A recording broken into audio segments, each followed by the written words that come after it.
यांचाही सत्कार होतो आहे।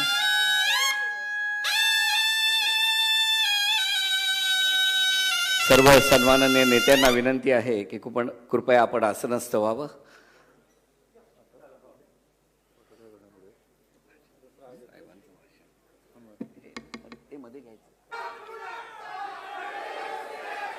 जमलेल्या माझ्या तमाम हिंदू बांधवांनो, भगिनींनो आणि मातांनो,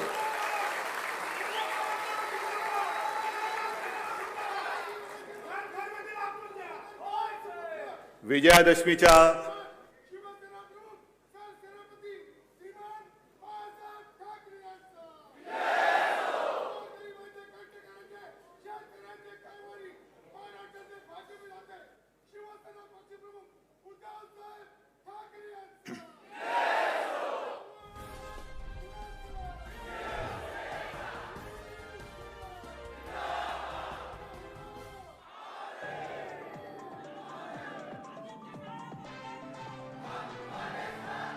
मला कल्पना आहे बऱ्याच दिवसानंतर आपल्याला वाव मिळालेला आहे।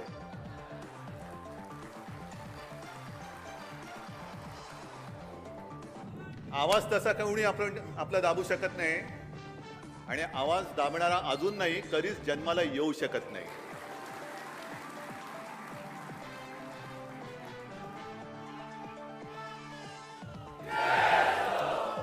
सर्वप्रथम मी आपल्याला सर्वांना दसऱ्याच्या आणि विजयादशमीच्या शुभेच्छा देतो। मला पण जरा बरं वाटलं, बऱ्याच दिवसानंतर जमलेल्या माझ्या तमाम हिंदू बांधवांनो, भगिनींनो आणि मातांनो अशी साथ घालता आली। आजचा हा क्षण आपल्या आयुष्यामध्ये फार मोलाचा आणि महत्वाचा आहे, सुवर्ण क्षण असतो हा। जी परंपरा शिवसेना प्रमुखाने 1966 साली सुरू केली ती समर्थपणे तुमच्या सगळ्यांच्या सोबतीने आपण पुढे नेत आहोत, याचा मला अभिमान आहे। माझ्यासाठी हा क्षण आणि हा दिवस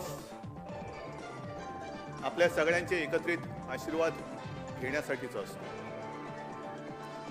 आणि आपण पाहिलं असाल की शस्त्रपूजन झाल्यानंतर मी माझ्या खऱ्या शस्त्रांची पूजा केली, आपल्यावरती फुलं उधळली। ही माझी शस्त्र आहेत जी शिवसेना प्रमुखाने मला दिलेली आहे।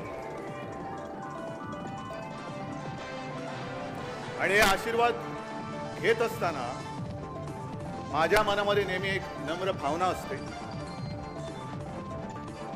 की हेच प्रेम सर्वप्रथम प्रत्येक जन्मी मला माझे हेच आई वडील मिळाले पाहिजेत, माझं कुटुंब, माझा परिवार हाच मिळाला पाहिजे, जन्मही महाराष्ट्रामध्येच झाला पाहिजे। आणि मला स्वतःला मी मुख्यमंत्री आहे असं कधी वाटू नये। मला तर सोडाच, पण माझ्या तमाम जनतेला सुद्धा मी मुख्यमंत्री आहे असं वाटता कामा नये। मी तुमच्या घरातला कोणीतरी आहे, तुमचा भाऊ आहे असं वाटो, ही माझी ईश्वरचरणी प्रार्थना। कारण काही जणांना असं वाटतं, जे बोलत होते मी पुन्हा येईन, ते बोलतायत आता मी गेलोच नाही, बस तिकडे आहे तिकडेच। पण जे संस्कार असतात, जी संस्कृती असते ती हीच असते। माझ्या आजोबांनी शिकवलं, माझ्या वडिलांनी आणि आईने शिकवलं मला। ती पदं काय आहेत, सत्ता तरी काय आहे? बरं येतील जातील परत येतील, सत्ता येईल जाईल परत येईल, ती आली पुन्हा येईल। पण कधीही मी कोणीतरी आहे अहमपणा तुझ्या डोक्यात देऊ नको। ज्या क्षणी तुझ्या डोक्यामध्ये हवा जाईल त्या क्षणी तू संपलास। आणि नेहमी जनतेशी नम्र राहा, तो प्रयत्न मी माझा करत असतो। नम्रपणाने आशीर्वाद घेत असतो आणि हे आशीर्वाद हीच तर ताकद आहे, हे मागून कोणाला मिळत नाही। हे खरं वैभव आहे, हे खरं ऐश्वर्य आहे। हे जोर जबरदस्तीने मिळत नसतात, ते कमवावे लागतात आणि ती कमवण्याची परंपरा ही मिळालेली आहे।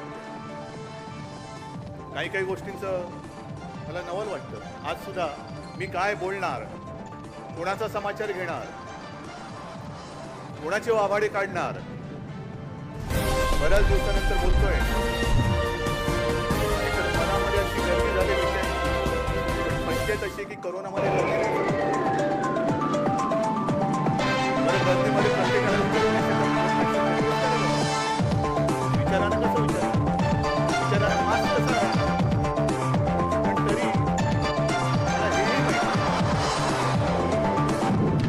माझ्या भाषणानंतर अनेक जण माझं भाषण संपतंय कधी आणि चिरकायला मिळतंय कधी तोंडामध्ये बोंडकं घालूनच बसलेले आहेत. यांचं भाषण होतंय कधी आणि आम्ही चिरकतोय कधी. चिरकू द्या. त्यांना उत्तर देण्यासाठी मी तुमच्याशी बोलत नाही, मी तुमच्यासाठी बोलतो आहे.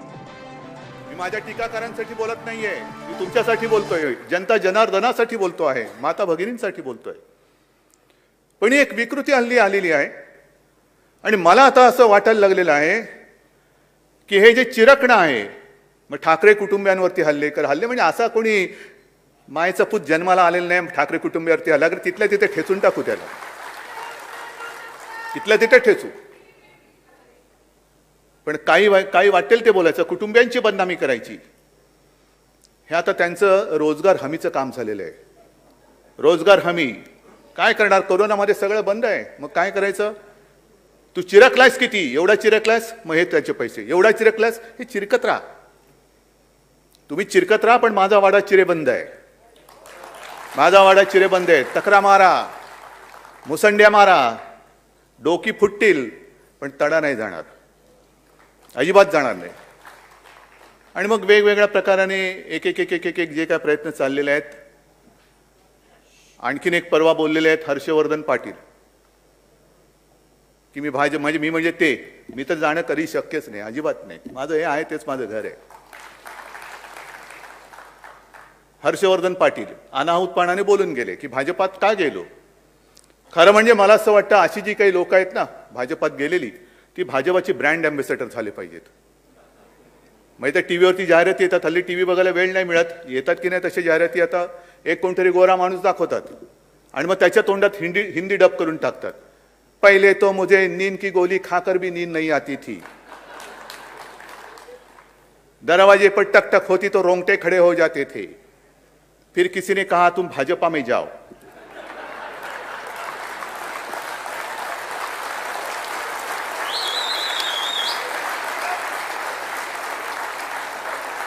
अब भाजपा पे जाने के बाद मैं कुंभकर्ण जैसी नींद सो सकता हूं, दरवाजे पर ठोका तो भी उठता नहीं हूं. ही काय लायकीची माणसं आणि ही आपल्या अंगावरती येत आहेत, आपल्याला आव्हान देत आहेत. हिम्मत असेल तर अंगावर या, अंगावर हा. आम्ही कोणाच्या अंगावर जात नाही, पण कोणी आलं तर आम्ही सोडत नाही. आम्ही कशाला येऊ तुमच्या अंगावरती? काय आहे तसं? लायकी तरी आहे का? पात्रता तरी आहे का? पण हीच शिकवण आम्हाला शिवरायांनी आणि शिवसेना प्रमुखांनी दिलेली, हे विसरू नका. आणि अंगावर आल्यानंतर शिंगावर घेण्याची भाषा करणार असाल तर स्वतःमध्ये हिम्मत आणि धमक असेल तर, आणि तर द्या. ईडी, सीबीआय, इन्कम टॅक्सच्या माध्यमातून देऊ नका. मी सुद्धा आज पक्षप्रमुख म्हणून जर आव्हान द्यायचं झालं तर माझ्या या मर्द शिवसैनिकांच्या माध्यमातून देईन, त्यांच्या ताकदीवरती देईन. मुख्यमंत्री म्हणून देणार नाही. नाहीतर आव्हान द्यायचं आणि पोलिसांच्या मागे लपायचं, याला नामर्द म्हणतात. हे मर्दाचं लक्षण नाही, हिंदुत्वाचं तर नाहीच नाही, अजिबात नाही. पण काय जणांची वक्तव्याची मी 2 वक्तव्य तुम्हाला मी सांगितली. तसंच आणखीन एक विषय आहे. हिंदुत्व तर आहेच, विजयादशमी म्हटल्यानंतर हिंदुत्वाची विचारधारा तर आलीच. आज 2 मेळावे असतात, एक आपला आणि दुसरा RSSचा. आपले विचार एक आहेत, धारा वेगळ्या असू शकतील, पण विचार एक होते आहेत. म्हणून आणि म्हणूनच आम्ही केवळ आणि केवळ हिंदुत्व म्हणून भारतीय जनता पक्षाशी युती केली होती. ज्यांना अजूनही वाटते मी मुख्यमंत्री, मी म्हणजे ते आहेत, राहिला असतात. जर तुम्ही शिवसेनेला दिलेलं वचन मोडलं नसतं तर कदाचित आज नाही तर उद्या तुम्ही सुद्धा मुख्यमंत्री परत झाला असतात, पण तुमच्या नशिबात नव्हतं म्हणून तुम्ही वचन मोडलं. आणि मी हे पद स्वीकारलं, एका जबाबदारीने स्वीकारलं की केवळ आणि केवळ मी माझ्या पित्याला दिलेलं वचन म्हणून मी हे पद स्वीकारलं. शिवसेना प्रमुखांना दिलेलं वचन, तसं म्हटलं तर ते वचन अजून पूर्ण झालेलं नाही. मी त्यांना सांगितलं तुमचा शिवसैनिक मी मुख्यमंत्री करून दाखवीन, आणि तो मी दाखवीनच.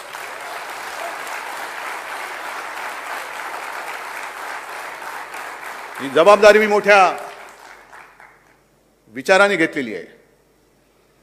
आणि कदाचित जर का दिलेलं वचन त्यांनी पाळलं असतं आणि शिवसैनिक मुख्यमंत्री केला असता तर मी कदाचित हा शब्द वापरतोय, मी ह्या राजकीय जीवनातून बाजूला सुद्धा झालो असतो.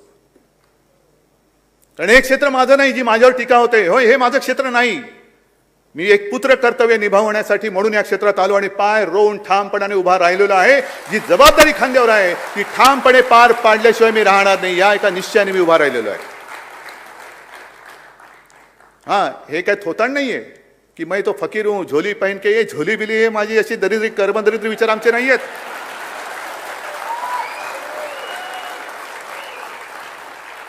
हे विचार आमचे नाहीत. पण जे 2 मेळावे मी म्हटले त्याच्यात आज सकाळी RSSचा मेळावा झालेला आहे, आता आपला मेळावा होतोय. हिंदुत्व ही विचारधारा एक आपल्या दोघांमध्ये समान आहे, एक धागा समान आहे. आणि हिंदुत्व म्हणजे काय, मला मोहनजींना सांगायचं की मोहनजी माफ करा, मी जे काय बोलणार आहे ते कृपा करून मी तुमच्यावरती टीका करतोय असं समजू नका. पण तुम्ही जे काय सांगत आहात आणि मी जे काय सांगतो आहे ते जर का आपलीच माणसं ऐकणार नसतील तर ही मेळाव्याची थेर करायची तरी कशाला. गेल्या वर्षी सुद्धा जे मोहनजींनी सांगितलं होतं हिंदुत्व म्हणजे काय, मी आणले त्यांची वाक्य ही आणलेली आहेत. पण एक मुद्दा मी स्पष्ट करू इच्छितो की आमचं हिंदुत्व म्हणजे काय, आमचं हिंदुत्व हे राष्ट्रीयत्व आहे. आणि शिवसेना प्रमुखांनी अनेकदा सांगितलेले आहे, तुम्ही सुद्धा त्याला साक्ष आहात, की पहिल्यांदी आपण माणूस म्हणून जन्माला येतो, जात पात धर्म हा नंतर आपल्याला चिकटतो. मग काय करायचं आहे, धर्माचा अभिमान असायला पाहिजे, धर्म पाळायचा पाळला पाहिजे. पण प्रत्येकाने आपापला धर्म आपल्या घरात ठेवायचा आणि घराबाहेर जेव्हा मी पाऊल टाकतो तेव्हा हा माझा देश, हाच माझा धर्म असलाच पाहिजे, हे आमचं हिंदुत्व आहे. पण हा विचार आमचा आहे, ही शिकवण आम्हाला दिलेली आहे. अशी शिकवण घेऊन आम्ही घराबाहेर पडतो आणि देश हा माझा धर्म म्हणून जेव्हा आम्ही वाटचाल करत असतो त्यावेळेला जर का आमच्या वाटेमध्ये स्वतःच्या धर्माची मस्ती घेऊन मध्ये कोणी अडथळा आणला तर मग मात्र आम्ही एक कडवट देशाभिमानी, राष्ट्राभिमानी हिंदू म्हणून त्याच्यासमोर उभे राहिल्याशिवाय राहणार नाही. ही सुद्धा आमची पुढची शिकवण आहे. हल्ली काय झालेलं आहे, नुसतं ब्ला ब्ला ब्ला ब्ला बोलत जायचं, टीका करायची, विचारांचा पत्ता नाही, कशात काही नाही, एकाचं पायपोस दुसऱ्यात नाही. आणि आज सुद्धा जे मोहन भागवतांचे जे आहेत विचार,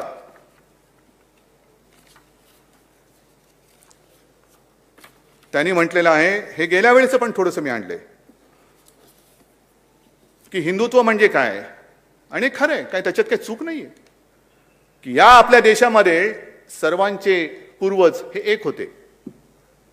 आता एकदम पूर्वजापर्यंत खूप जात नाही, तर माकडापर्यंत पोहोचू आपण. पण या देशापुरता जरी विचार करायचा झाला तर सर्वांचे पूर्वज एक होते, आहेत. हे जर आपल्याला मान्य असेल तर मग विरोधी पक्षांचे पूर्वज काय परग्रहावरनं आले होते का. आता जे काही शेतकरी आंदोलन करतायत त्यांचे पूर्वज काय परग्रहावरनं आले होते काय. लखीमपूरला जे शेतकरी दिवसाढवळ्या मारले त्यांचे पूर्वज काय परग्रहावरून आले होते.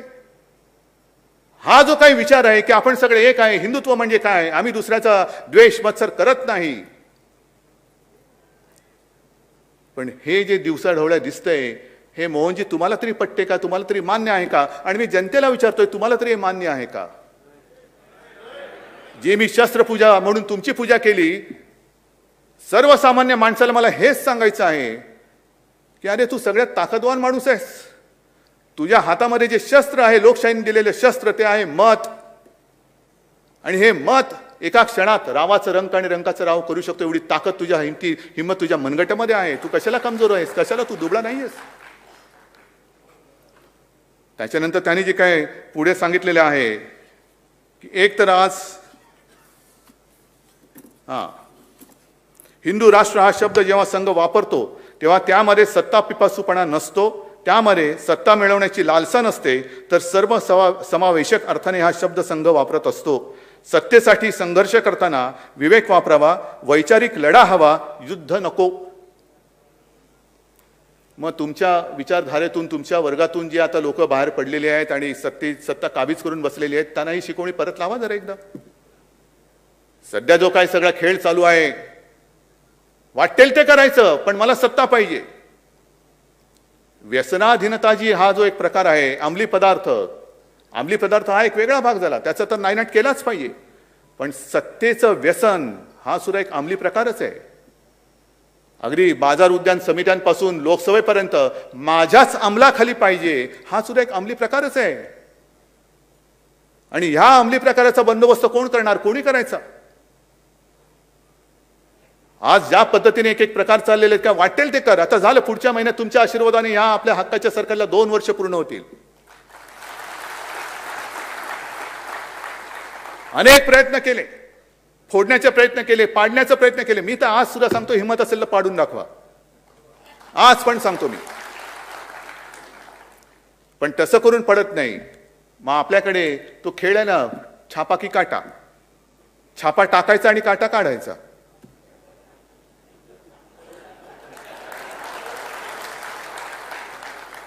छापा की काटा. मग तिकडनं विचारतं, टाकला छापा, काढला काटा. हे जास्त थेर चालू नाही शकत. हा देशाचा अमृत महोत्सवी, स्वातंत्र्याचा अमृत महोत्सव सुरू आहे.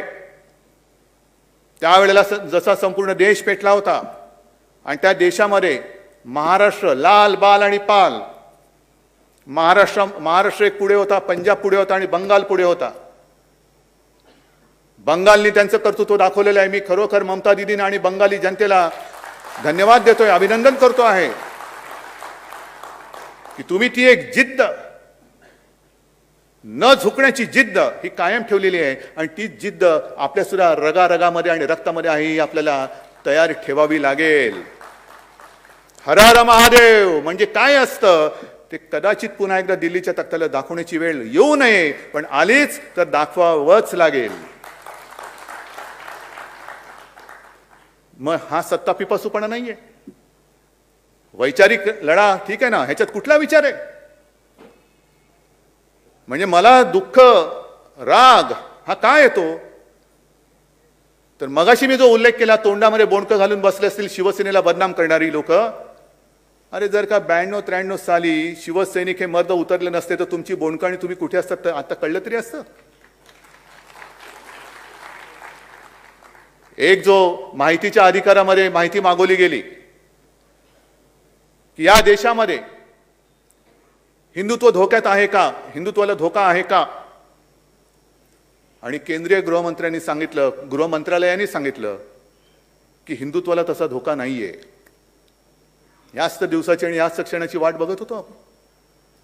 पण हिंदुत्वाला आता धोका नाहीये म्हटल्यानंतर आता खरं हिंदुत्व हे धोक्यामध्ये आहे. आणि ते परक्यांपासून नाही, तर हे उपटसुंब नव हिंदू जे उगवलेले आहेत त्यांच्यापासून त्यांना खरा धोका आहे. राजनाथ सिंग आणि परवा तो एक वाद म्हणजे विधान एक वादग्रस्त झालं की सावरकरांबद्दल त्यांनी केलेले विधान कशाला जात आहे? सावरकरा शब्द उच्चारण्याची आपली लायकी तरी आहे का? गांधीजी उच्चारण्याची आपली लायकी तरी आहे का? गांधीजी समजलेत का सावरकर समजलेत? महिलांवरती जे काय अत्याचार वाढत आहेत, मी शिवाजी पार्कच्या दसऱ्या मेळाव्यात 2-4 वर्षापूर्वी बोललो होतो, माय मरो आणि गाय जगो हे आमचं हिंदुत्व नाही. काय तेव्हा उन्माद माजला होता सगळीकडे, झुंडबळी झुंडबळी. आणि त्याच्यावरही भागवत बोललेत की झुंडबळी घेणारे हे हिंदूच नाहीयेत. मग हे हिंदुत्व आहे तरी काय? कोणी शिकवायचं, कोणाला शिकवायचं आणि कोणाकडून शिकायचं? जर हिंदुत्वाला धोका नाही आहे हे आजचं जर का सत्य असेल, तर मग जेव्हा हिंदुत्वाला धोका होता त्यावेळेला एकच मर्द, ते म्हणजे एकमेव हिंदू हृदय सम्राट शिवसेना प्रमुख बाळासाहेब ठाकरे हा हिंदुत्वाच्या दुश्मनांसमोर उभा राहिला होता. हिंदुत्वाच्या दुश्मनांसमोर उभा राहिला होता. काय कसली पर्वा नाही केली. अनेक धमक्या आल्या, उडवून टाकू. अरे काय उडवून टाकू? त्यांनी जे सांगितलं होतं की धमक्या येत आहेत, पण ज्या रंगाची गोळी माझ्या शरीराला स्पर्श होऊन जाईल तो रंग या हिंदुस्थानातून आम्ही पुसून टाकल्याशिवाय राहणार नाही. कोणामध्ये धमक होती, कोणामध्ये हिंमत होती? 92-93 साली जेव्हा पूर्ण मुंबई पेटली होती, इतरही ठिकाणी दंगली झाल्या होत्या, कोण रस्त्यावरती उतरलं होतं? कोणी घेतली होती जबाबदारी? बाबरी पाडल्यानंतर सुद्धा सगळे लोक आज जे छाती काढून पुढे जात आहेत ते तेव्हा शेपटे त्यांना आहेत की नाही एवढ्या आतमध्ये गेलेल्या शेपट्या कापत कापत कापत बिळामध्ये लपले होते. आज शेपूट आणि छाती पुढे काढून सांगताय. थरथरत होतं ते, बोलायची कोणाची हिंमत नव्हती. आणि तेव्हा शिवसेना प्रमुख बोलले होते, गर्व से कहो हम हिंदू है. आणि तेव्हाही मुंबई वाचवली होती ती पोलिसांच्या मदतीने नाही, लष्कराच्या नाहीच नाही. पोलीस आणि लष्कर हे शिवसैनिकांना पिटत होते. मला आठवतंय कुर्ला चेंबूर भागातली कुठली तरी झोपडपट्टी असेल, मी गेलो होतो तिकडे. एका झोपडीत गेलो, अंगावरती शहारा आला माझ्या. संपूर्ण झोपडी म्हणजे घर उद्ध्वस्त झालेलं, गॅस सिलेंडर पडलेला आहे, कपडे पडलेले आहेत, बांगड्या फुटलेल्या आहेत, रक्ताचा सडा पडलेला आहे. मी विचारलं शिवसैनिकांना, काय रे काय झालं इकडे? तर नाही, इथल्या महिलेला घरात कोणी नाही असं बघून हे जे हैवान होते ते उचलून नेत होते. घरामध्ये कोणी नव्हतं, कारण घरातले सगळे जे पुरुष होते ते कामासाठी बाहेर गेलेले. मग ते म्हणाले, नाही, आमच्या जेव्हा लक्षात आलं तेव्हा आम्ही घुसलो. मग त्यांच्याकडे कोयते, तलवारी, सगळ्या काही गोष्टी होत्या. म्हटलं तुम्ही काय केलं? मग त्याला बाजूला मला नेलं. एक सिंगल ब्रिक वॉल ज्याला म्हणतो ना, ती अशी अर्धवट पडलेली होती. तर त्यांनी मला सांगितलं की धक्के मारून आम्ही ह्या भिंतीला पाडलं आणि त्या विटा घेऊन त्यांच्यावरती मारले, तेव्हा ते पडून गेले. हा माझा मर्द शिवसैनिक आहे. हा मर्द शिवसैनिक. कोणतरी एक तरी होता तिकडे, कोणतरी तिकडे हजर होता.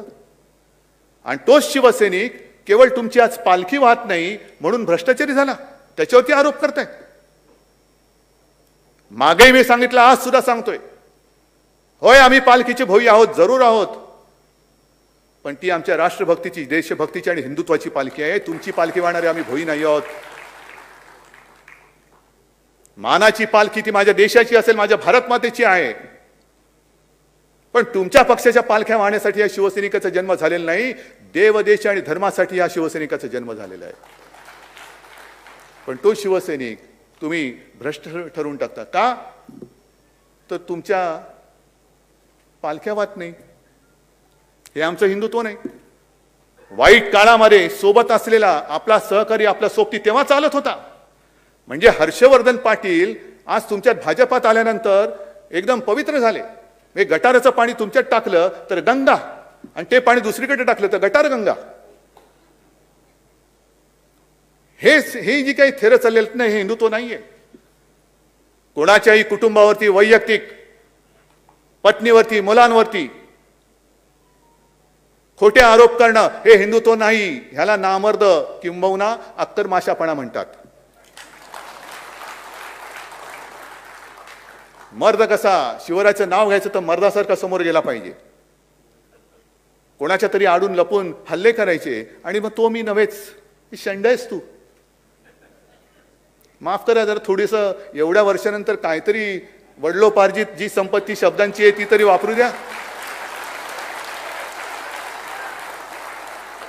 आहे संपत्ती सगळी आहे माझ्याकडे. अगदी थोडेफार आजोबांचे शब्द ना पाठ आहेत, वडिलांचे तर आहेच आहेत. पण जरा माचा संस्कार आहे म्हणून ते वाचतायत. नाही तर फाडायला काही वेळ नाही लागत, फाडायला वेळ नाही लागत. पण तो शिवसैनिक तुमच्या लेखी आज भ्रष्ट झाला, त्याच्या मागे तुम्ही लागताय.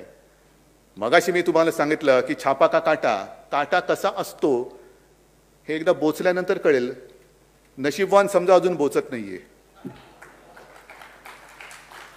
अजून बोचत नाहीये. पण सत्ता पिपासूपणा किती, प्रत्येक सगळ्या गोष्टी मला पाहिजे. अरे घे ना बाबा. निवडणुका आल्यानंतर 2 पोटनिवडणुका, एक पंढरपूरची झाली आणि आता एक दुसरी लागले. पण दोन्ही पोटनिवडणुकांमध्ये यांच्याकडे स्वतःचे उमेदवार नाहीत. उपरे लागतात, उपरे. आणि जगातला मोठा पक्ष काय मोठा पक्ष आहे, उमेदवारच नाही, उपरे घ्यावे लागतात. घे उपरे आणून आणून आणून म्हणजे प्लॅटफॉर्मवरची गर्दी, मोठा पक्ष. या सगळ्या गोष्टींचा हा सगळा उबग आलेला हा प्रकार आहे. मगाशी तुम्ही जे काही एक फिल्म बघितली, ही फिल्म ही का दाखवली? साधारणतः मेळाव्यामध्ये वक्त्यांची रांग असते. म्हटलं यावेळेला एक वेगळा प्रकार करू. आपण केलेली कामं हाच आपला वक्ता, हाच आपला वक्ता. आणि अभिमानाने तुम्हाला सुद्धा सांगता आलं पाहिजे की होय, हे आम्ही केलेलं आहे, माझ्या शिवसेनेने केलेलं आहे.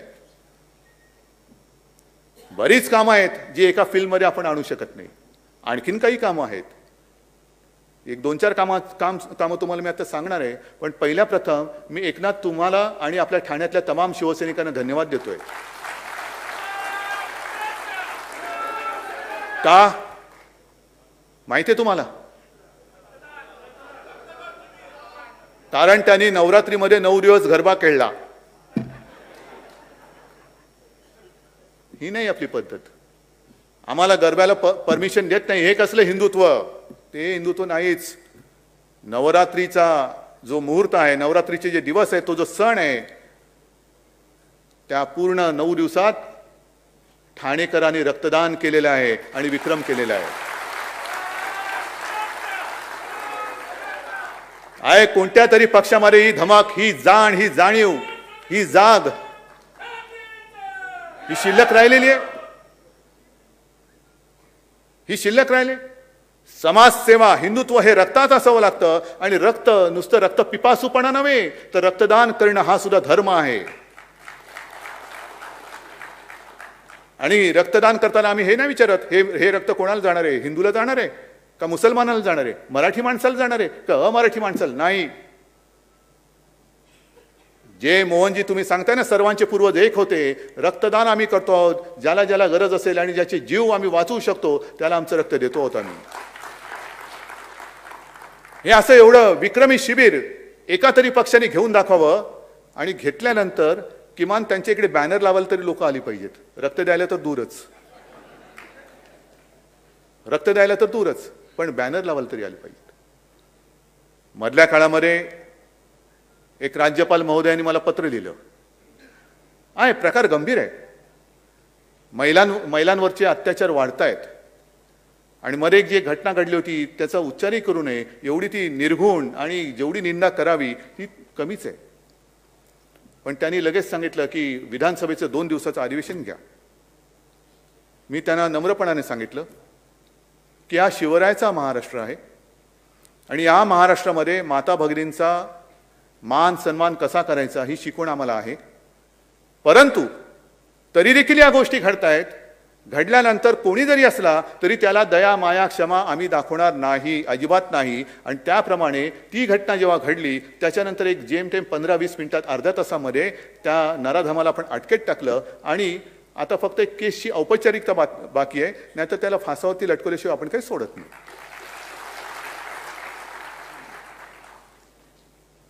पण 2 दिवसाचं अधिवेशन घ्या म्हणून मी नम्र विनंती केली. तर त्यांना म्हटलं की महिलांवरचे अत्याचार हे तर देशभर वाढत आहेत आणि आपली संस्कृती एक आहे, हिंदुत्व आपलं सगळ्यांचं एक आहे. तर विधानसभेचं अधिवेशन कशाला? आपण मोदीजींना सांगा 2 दिवसाचं संसदेचंच अधिवेशन घ्या ना, आठवडाभरचं घ्या. तमाम सर्व माझ्या देशातले जे लोकप्रतिनिधी आहेत ते तिकडे येतील, आपापल्या राज्यातल्या काही गोष्टी तिकडे सांगतील. पण मात्र नुसती चर्चा, तोंडाची वाफ दवडली आणि निघून गेले असं होता कामा नये. पक्क काहीतरी एक ठोस आपण उपाययोजना काय करू शकतो हे ठरवलं गेलं पाहिजे. नाहीतर यायचं एखादी घटना घडल्यानंतर अश्रू ढाळायचे, मला माफ कर, मला माफ कर, आणि निघून जायचं. तसं नाही. काय करायचं सांगा. कायदा करायचा करतो आहोत, कडक शासन करायचं करतो आहोत. पण एकूणच ह्या घटना थांबतील कशा? घटना घडल्यानंतर काही करायचं, त्याच्याऐवजी घटना होणार नाहीत ह्याच्यासाठी देशात एक काहीतरी आपण करूया ना, काहीतरी करू चांगलं. पण नेमकं काय होतंय की महाराष्ट्राकडे एका वेगळ्या नजरेने पाहिलं जाते. महाराष्ट्रामध्ये काही एखादं घडलं की गळा काढायचा, लोकशाहीचा खून झाला. मग महाराष्ट्रामध्ये लोकशाहीचा खून झाला म्हणून गळा काढत असाल तर उत्तर प्रदेशमध्ये काय लोकशाहीचा मळा फुललेला आहे काय? म्हणजे जसं मी शिवसैनिकांचं सांगितलं की त्यावेळेला हिंदुत्व विरोधात जे नराधम रस्त्यावरती उतरले होते त्यांना शिवसैनिकांनी त्यांच्या हिमतीवरती अडवलं होतं, वार छातीवरती घेतले होते आणि छातीवरती वार केले होते. त्याचप्रमाणे 26 नोव्हेंबर कोणी विसरू शकत नाही. जो अतिरेकी हल्ला मुंबईवरती झाला होता, कशाला आपण ते स्मृतिदिन आणि सगळ्या गोष्टी साजऱ्या करायच्या? साजऱ्या नाही, स्मृतिदिन पाळायचे. ओंबळे गेले, करकरे, कामटे हे सगळे पाळत असताना ज्या वेळेला अतिरेकी घुसले होते आणि त्यांच्या सोबत त्यांच्या बरोबरीने स्वतःच्या जीवाची पर्वा न करता जे माझे पोलीस लढत होते, आपले पोलीस लढत होते, त्यांचं कौतुक करायचं की त्यांना माफिया बोलायचं? आलेत ना इकडे सुद्धा, नांगरे पाटील असतील, आहेत, मला बाहेर भेटले, असे अनेक पोलीस आहेत, अनेक पोलीस आहेत. एक गोळी त्यांचा छेद घेऊ शकत होती, हृदयाचा नाही तर डोक्याचा. काय राहिलं असतं? पण त्यांनी पर्वा नाही केली. जसा सैनिक तिकडे सीमेवरती लढतो त्याच जिद्दीने आणि त्याच हिमतीने लढणारे हे माझ्या महाराष्ट्राचे पोलीस आहेत. मला अभिमान आहे त्यांचा. पण अतिरेक्यांबरोबर लढणारे हे पोलीस केवळ तुम्हाला बोंबाबोंब करायला चालले आहेत. होळीला वेळ आहे, अजून शिमगा आहे, तुमच्या घरी 24 तास शिमगा असेल तर मी काही करू शकत नाही त्याला. आमच्याकडे कसे सणवार असतात, शिमगाही असतो, पण कधी नवरात्री असते, कधी दिवाळी असते, कधी गणपती बाप्पा येतात, म्हणजे शुभ असे पण सण असतात. पण काहींच्या घरी 24 तास शिमगा असतो. मग शिमगा करायला तुम्हाला जाताना जर का अडवलं म्हणून माझे पोलीस माफिया, तर मग त्या अखिलेश यादवला त्यांच्या घराच्या तिकडे अडवलं, प्रियांकाला अडवलं, छत्तीसगडच्या मुख्यमंत्र्यांना अडवलं. म्हणजे अखिलेश यादवच्या इकडे तर जवळपास रणगाड्या आणण्याचं बाकी होतं, बाकी सगळा बंदोबस्त लावला होता. हे माझे पोलीस जर माफिया असतील तर उत्तर प्रदेशचे पोलीस काय भारतभूषण किंवा भारतरत्न आहेत? लखीमपूरला जे काही घडलं, का नाही पोलीस त्यांना अडवू शकले? सत्ता पिपासूपणा आणि न्यायवृत्ती ही केवळ आणि केवळ महाराष्ट्र तर राहीलच. कोणी टीका केली नाही तरी मला परवा नाही, पण महाराष्ट्र हा न्यायाला आणि सत्तेला नव्हे, सत्याला जागणारा हा प्रदेश आहे. सत्याला जागणारा हा प्रदेश आहे. पण नुसतं बेंबीच्या देठापासून ओरडत राहायचं की लोकशाहीचा खून झाला, ह्याचं ते झालं, त्याचं ते झालं. अरे देश खूप मोठा आहे आणि हा देश आज आपल्या स्वातंत्र्याचा अमृत महोत्सव साजरा करतोय. काय अमृत महोत्सव, याचं काय आपण केलेलं आहे? कधीतरी आपण याचा विचार केला का की पूर्वी ज्यांनी आपल्या देशासाठी रक्त सांडलं ते जर का समजा मगाशी म्हटलं सावरकर आणि गांधीजी या सगळे जे चिरकुट वाद करणार आहेत त्यांच्यासमोर येऊन उभे राहिले, काय रे बाबा, काय मी तुला समजलंय, सांग तू काय केलंस देशासाठी? मी तर हे केलं. सावरकर म्हणतील की त्यांनी काय हाल अपेष्टा सोसल्या ते सांगतील, गांधीजी सांगतील, आणखीन कोणी सांगतील. पण त्यांच्यावरनं वाद करणारे जे कोणी आज आहेत त्यांनी देशासाठी काय केलं हा प्रश्न दुसऱ्याने विचारण्याच्या आधी स्वतः का नाही विचारून बघत? ना कधी कुठे स्वातंत्र्य लढ्यामध्ये हिस्सा होता, ना कधी कुठे काही आंदोलनामध्ये हिस्सा होता, पण भारत माता की जय जोरात ओरडलं की जवानापेक्षा मी जास्त देशभक्त होतो. हे माझ्या देशाचं दुर्दैव आहे आज, हे माझ्या देशाचं दुर्दैव आहे. अनेक जणांची ती आता एक शैली झालेली आहे की भाषणाला उभं राहिल्यानंतर भारत माता की जोरात ओरडायचं, मग वंदे मातरम. काय केलं काय तुम्ही देशासाठी? काय करणार काय आहात? 75 वर्ष झाली स्वातंत्र्याला. कधीतरी आपण थांबून कधीतरी पाठी वळून बघणार आहोत की नाही की मी माझ्या देशात नेमकं केलं काय आणि माझा देश नेमका चाललाय कुठे? मला तर स्पष्ट वाटतं की अमृत महोत्सवामध्ये नुसतं रोषणाई केली. काल सुद्धा छत्रपती शिवाजी महाराजांच्या पुतळ्याचं आपण रोषणाईचं एक उद्घाटन केलं. तिकडे जे काय शिवाजी पार्क, शिवतीर्थ, त्याच्यात रोषणाई केली. आता आपण इकडे बसलो असताना शिवसेना प्रमुखांच्या पुतळ्याच्या तिकडे रोषणाई सुरू करतो आहोत. बस झालं आमचं काम. पुढच्या 15 ऑगस्टला खिशावरती तिरंगा लावायचा आणि फिरायचं हातात झेंडा घेऊन, भारत माता की. नाही, या वर्षामध्ये काही गोष्टींवरची चर्चा व्हायला पाहिजे, उघड चर्चा व्हायला पाहिजे. अमृत महोत्सव आहे ना, मग अमृत मंथन करा. काय नेमका आपला देश आहे कुठे, काय आपण देशामध्ये स्वातंत्र्यात कमावलेलं आहे, काय गमावलेलं आहे, ह्याचा कुठेतरी एक उहापोह करण्याची आता वेळ आलेली आहे. आणि पहिला विषय जसा मी म्हटलं तसा महिलांच्या अत्याचाराचा विषय झाला पाहिजे. आणि त्याच बरोबरीने आपल्या देशाची जी एक पद्धत आहे, संघराज्यावरती सुद्धा चर्चा खुलेपणाने झाली पाहिजे. काय केंद्राचे अधिकार किती आहेत, राज्याचे अधिकार किती आहेत. आणि जेव्हा ही घटना बनत होती तेव्हाही हा वादविवाद झाला होता. अनेक विचारवंतांनी शंका व्यक्त केल्या होत्या की काय ही घटना तुम्ही करतायत. बाबासाहेबांना प्रश्न विचारला होता. ही सगळी कलमं आल्यानंतर केंद्राच्या दडपणाखाली, केंद्राच्या खाली ही राज्य राहतील काय? केंद्र ह्यांना जगू देईल काय? कारण आपला देश जो झालेला आहे तो इंग्रजांच्या वेळेला, इंग्रजांच्या आधी तुकड्या ताकड्यामध्ये विभागला होता. नंतर सगळे येऊन आपण संघ राज्य म्हणून झालो. एक एक राज्य, भाषावार प्रांत रचना झाली. मग राज्याला अधिकार काय? केंद्र वरती राहील आणि राज्य खालती राहतील. आणि तेव्हा ठामपणाने बाबासाहेबांनी सांगितलं होतं की अजिबात होणार नाही. केंद्रा एवढीच सर्व राज्य देखील सार्वभौम आहेत आणि सार्वभौम राहतील. केंद्राला सुद्धा आणि राज्याला सुद्धा केंद्राबरोबरीचेच हक्क दिलेले आहेत. फक्त 3 गोष्टी ज्या आहेत त्या आणि त्याच वेळेला केंद्र राज्याच्या कारभारात हस्तक्षेप करू शकतो. तो म्हणजे 1 आणीबाणीजन्य परिस्थिती, 2 परकीय आक्रमण आणि 3 विदेशाबरोबर संबंध कसे असावेत हे ठरवण्याचं धोरण हे केंद्र सरकार घेऊ शकतं. अन्यथा जर केंद्राने राज्यांच्या कारभारात ढवळाढवळ केली तर ते घटनाबाह्य ठरेल. म्हणजे थोडक्यात घटनेची दुर्घटना होईल. कोण? नाही, हे चालू दिसतंय ना तुम्हाला. मग ह्याच्यावरती कोण बोलणार आहात की नाही देशामध्ये? आणि पुन्हा एकदा सांगतो मी, हे मी बोलल्यानंतर याच्यावरती जे गल्ली बोळातले कायदे तज्ञ आहेत ना आपले टीकाकार, त्यांच्याकडनं मला उत्तराची अपेक्षा नाही. त्यांची उत्तर मी कचऱ्याच्या टोपलीत टाकून देईन. मला याच्यावरती देशातील विचारवंतांचे विचार पाहिजेत, विचारवंतांची मतं पाहिजेत, कायदे तज्ञांची मतं पाहिजेत, त्यांचे सल्ले पाहिजेत. आणि होऊन जाऊ दे, एक उघड चर्चा होऊ दे. आणि मग त्या सगळ्या घटनेचा अभ्यास केल्यानंतर जर का आपल्याला कळलं की नाही केंद्र डोक्यावरती आहे, बसवा डोक्यावरती. पण जर का घटनेने आम्हाला राज्यांना सार्वभौम, केंद्र एवढंच दिलं असेल सार्वभौमत्व, तर मग मात्र केंद्राची लुडबुड ही रोजच्या कारभारामध्ये होता कामा नये, ती चालू दिली जाता कामा नये. हे देशातील सर्व राज्यांनी आता ठरवण्याची वेळ आलेली आहे. जो मी उल्लेख केला ना की सत्ता पिपासूपणा, हे सुद्धा एक व्यसन आहे. पण त्या व्यसनापायी म्हणजे अंमली पदार्थामध्ये जर का नशा कोणाला करण्याची सवय लागली तर त्याच्यात त्याचं स्वतःचं आयुष्य आणि कुटुंब उद्ध्वस्त होतं. पण सत्तेची चटक, सत्तेचं व्यसन एकदा लागलं की कारण नसताना तुम्ही दुसऱ्याचे आयुष्य उद्ध्वस्त करताय, दुसऱ्याची कुटुंब आणि त्याचं घरदार उद्ध्वस्त करताय. हे व्यसन सगळ्यात वाईट आहे आणि हे पहिलं ह्या देशातून उपटून टाकलं पाहिजे. हे उपटून टाकलं पाहिजे. पूर्वी तुम्हाला सगळ्यांना कल्पना आहे की मार्मिक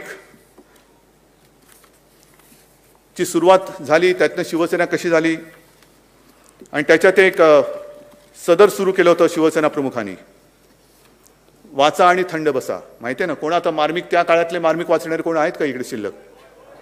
आहात ना? आता ही बाकीची एवढी नवी पिढी आहे, वरती पण आहेत ना? नाही, तुम्ही सगळे या सगळ्या आजच्या शिवसेनेची पाळमुळं आहात. कारण तेव्हा थेट शिवसेना प्रमुखांच्या विचारातनं तुम्ही उभे राहिलेले आहात.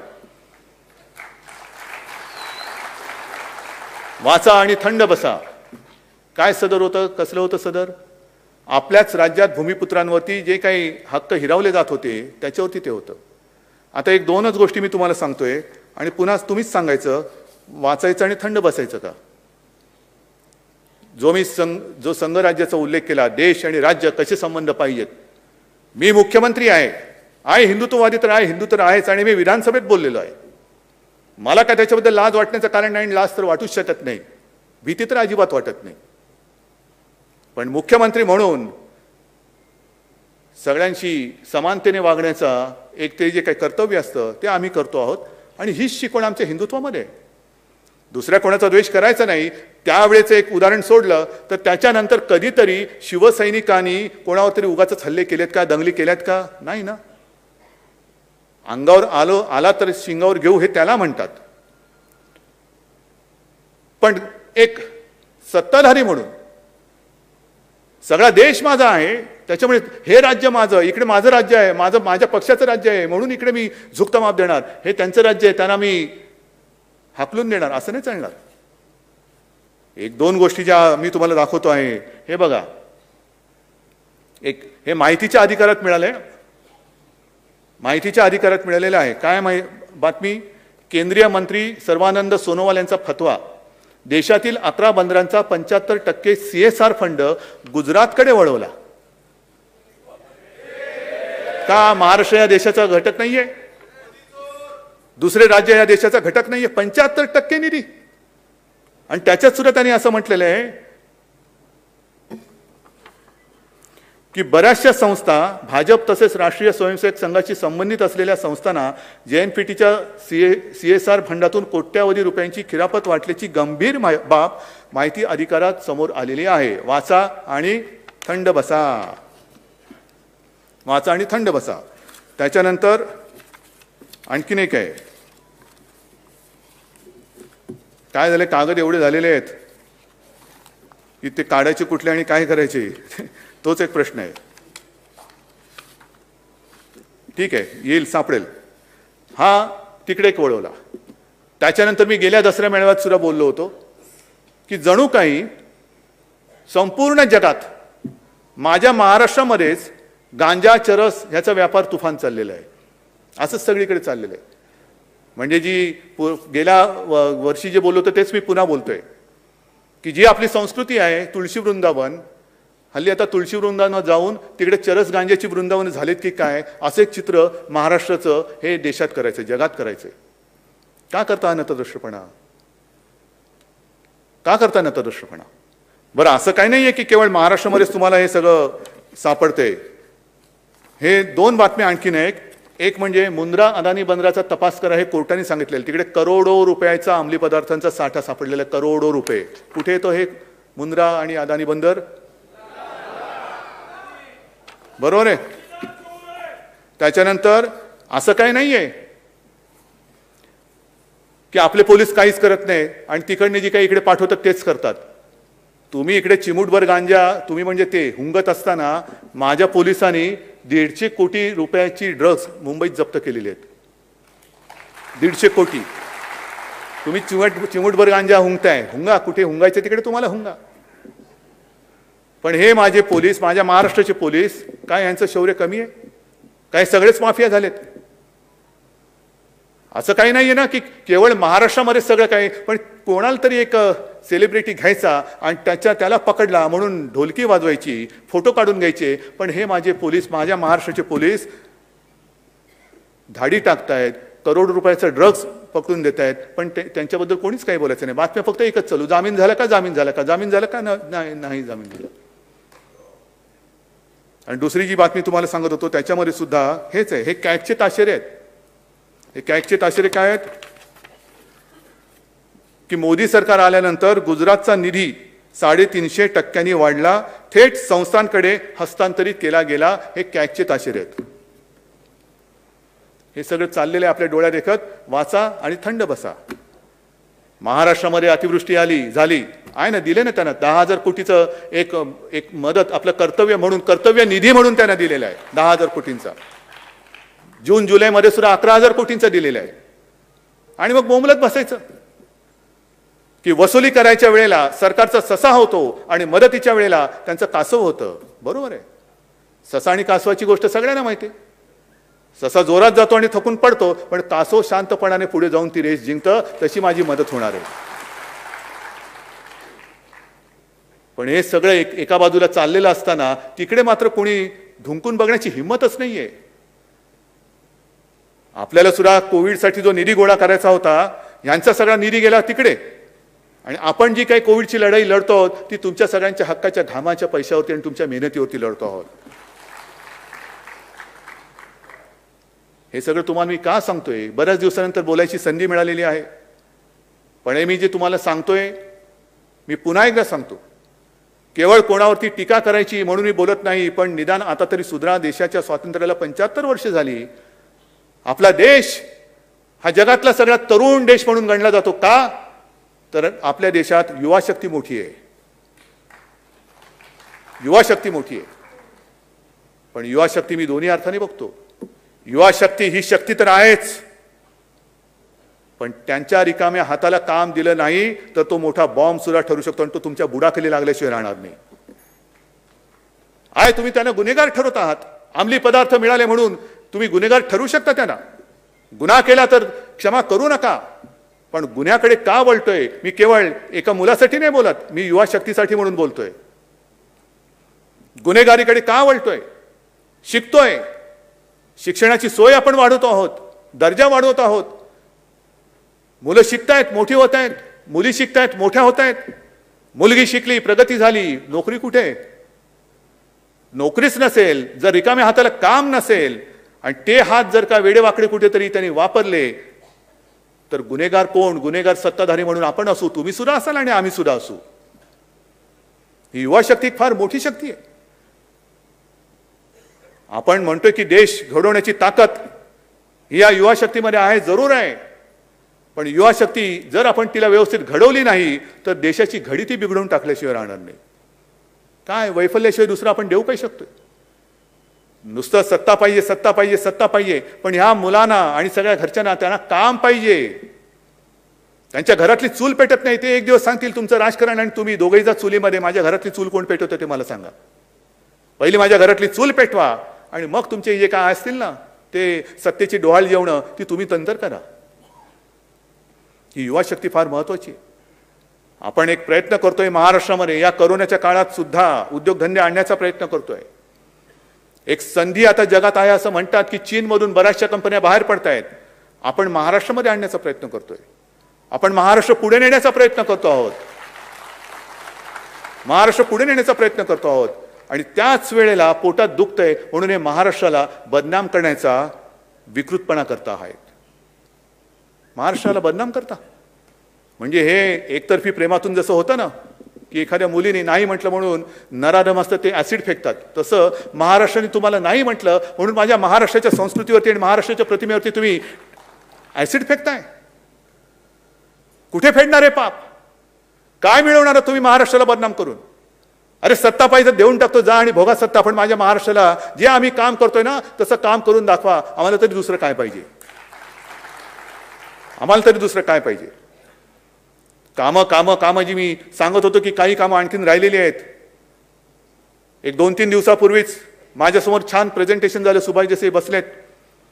आपल्या या मुंबईमध्ये संयुक्त महाराष्ट्राला झाली 60 वर्ष होऊन गेली, पण या मुंबईमध्ये अजूनही मराठी भाषा भवन कोणी केलं नाही. ते आपलं महाविकास आघाडीचं सरकार दिमागदार इमारत माझ्या मराठी भाषा भवन आपण तिकडे उभं करतो आहोत.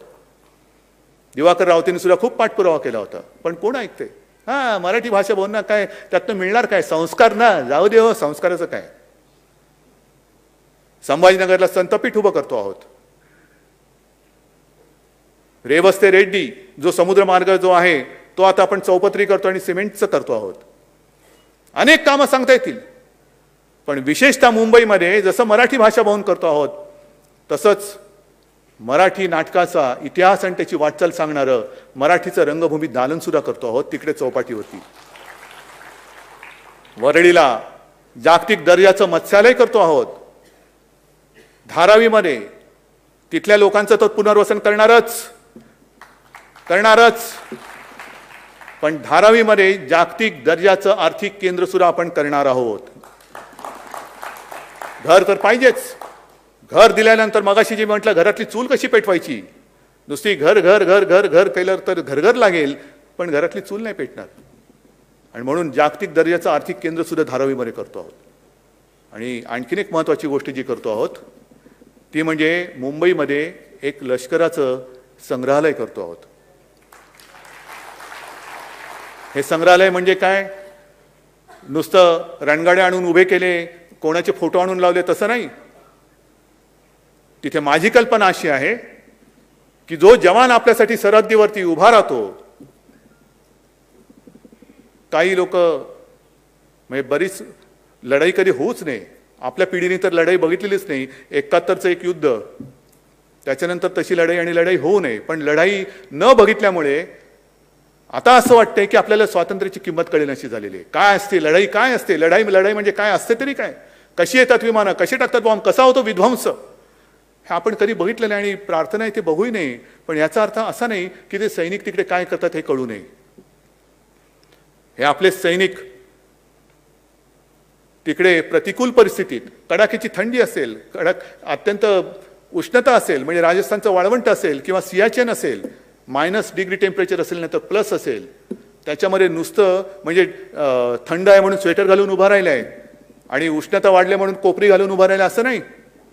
तर मी तिकडे अशी दालना करणार आहे की थंड म्हणजे किती थंड, अगदी -20-30 वगैरे नको, नाही तर तिथेच माणसं पडतील आपली.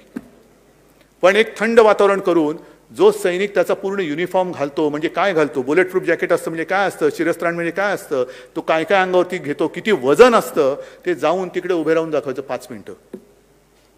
आणि समोर ते सगळं व्हर्च्युअल आता आपण करू सगळं, की कसं कुठून सैनिक हल्ला करू शकतो, दुश्मन हल्ला करू कसा शकतो, काय होऊ शकतं, रणगाडा बसल्यानंतर कसा चालतो, हे सगळं तिकडे सुरू करायचं मला. म्हणजे इथे बसून जे लोक उगाच काहीतरी भारत माता की करतात ना, त्यांना मला ते उत्तर द्यायचंय. नाही, लढ्यात तर सहभागी नव्हता, निदान म्युझियम मध्ये तरी व्हा, नाहीतर म्युझियम मध्ये लोकच तुम्हाला पाठवतील. थट्टा थट्टा थट्टा म्हणजे महिलांचा अपमान हा जो एक विषय आहे. किती लोक कोणत्या पक्षात मागे मी विधान परिषदेत पण बोललो होतो, तेच आज परत बोलतोय. अतिरेक्यांशी लढणारे माझे पोलीस हे माफिया ठरवता तुम्ही. देशासाठी म्हणजे आपल्यासाठी लढणारा सैनिक, त्यांच्या माता भगिनींची चेष्टा करणारी औलाद ही तुमच्या पक्षामध्ये आहे. त्यांना पहिले फेकून द्या बाहेर आणि मग आमच्यावरती बोला. पण हे देशभक्तीचं जे काही बीज आहे, येतील ना मुलं, येतील, त्यांना सुद्धा कळेल सैन्यात काय असतं, कळू द्या. नागरिकांना कळेल, वयोवृद्ध असतील त्यांना कळेल. या अशा सगळ्या गोष्टी आपण या मुंबईमध्ये करतोय. आणि म्हणून मला असं वाटतं नम्रपणाने की बऱ्याच गोष्टी बोलायचे तेवढं मी बोललेलो आहे. आणखीन काही उगाच बोलत बसलो तर त्याला काय अर्थ राहणार नाही, लक्षात काहीच राहणार नाही. आणि मग आता ही वेळ आलेली आहे. मी बंगालचं जे अभिनंदन केलं, ती तयारी महाराष्ट्रामध्ये असायला पाहिजे आहे. कोणी किती वार करायला आला तर त्याची तलवार किंवा कोणतेही हत्यार असेल ते मोडून तोडून टाकून त्याचं पार्सल परत पाठवण्याची हिंमत आणि धमक तुमच्यामध्ये आहे. फक्त एकच काम करायचं, ज्याचा उल्लेख मी केला की आता हिंदुत्वाला धोका नाही, माझं मत आहे हिंदुत्व आता खरं धोक्यात आहे. कारण हिंदुत्वाची शिडी करून जे वर चढलेले आहेत ते आता इंग्रजांची नीती साधू शकतात, तोडा फोडा आणि राज्य करा. मराठी अमराठी वेगळे करतील, मराठीमध्ये जातपात आणून, समाज आणून त्या भिंती उभ्या करतील आणि वरती सत्तेची गाजरं खात बसतील. खायला देणार तुम्ही? मग शिवसेना प्रमुखांनी जो एक संदेश दिला होता, मराठेतर 96 कोळी 92 कोळी, स्पृश्य अस्पृश्य घाटी कोकणी हा भेदाभेद गाडून मराठी माणसाची भक्कम एकजूट बांधा. आणि या एकजुटी बरोबर आणखीन एक एकजूट बांधायची, ती म्हणजे मराठी अमराठी हा भेदभाव गाडून हिंदूंची सुद्धा भक्कम एकजूट बांधा. मराठा ते तुका मिळवावा, महाराष्ट्र धर्म वाढवावा, तसा हिंदू ते तुका मिळवावा, हिंदुस्तान धर्म वाढवावा. जय हिंद, जय महाराष्ट्र.